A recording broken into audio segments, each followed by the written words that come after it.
Hello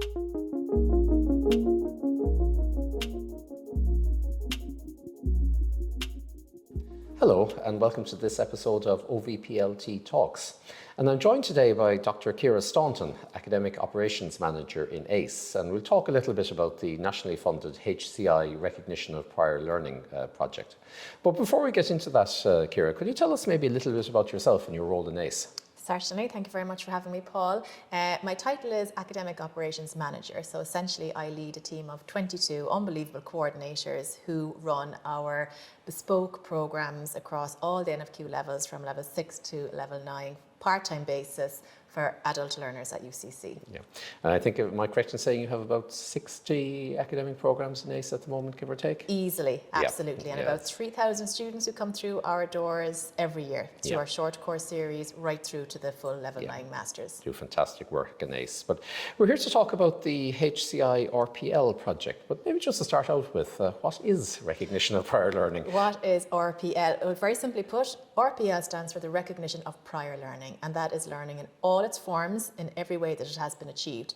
So we have the very obvious formal learning that people achieve through certification and qualifications, but this project is looking at all of the other forms of learning that people have in their lives, from informal learning, from training courses, to their experience. So the workplace is a valuable place of learning, and we want to recognise learning that takes place in those contexts. And this project has been funded under the HCI initiative. Could you tell us more about the project itself? So the project is a collaboration between 14 higher education institutions. So there are 14 individuals who sit and meet regularly, and we are trying to develop and create consistency across the sector, which means that all higher education institutions will be open for business for RPL. It is happening very successfully on an ad hoc basis, but this process is and the project is to unearth all the good practice that is already happening in institutions, but also to create very consistent and transparent pathways into the university through an RPL access route.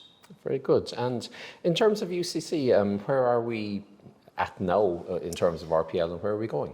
Well, where we are now is, since the inception of the project, we now have a new RPL policy at UCC, which went through the various approval bodies and which we are now hoping to really make live. So where we are at now, we're taking a three-pronged approach in UCC to RPL. The first was the policy, the next is the systems piece, and thirdly will be our people.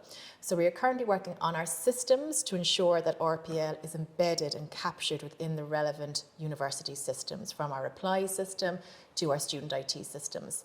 The next piece then will be our people, so staff training and development to ensure that people are supported and understand what RPL is and know what they have to do when they see an RPL application. Very good. And RPL, it's a hugely important part of an aspect of all universities now that's growing, and that's in terms of lifelong learning. It's a key enabler for the lifelong learning agenda, fundamentally. It's great to see the work that ACE are doing in it. Thank you very much, Ciara. Thank you. Thank you.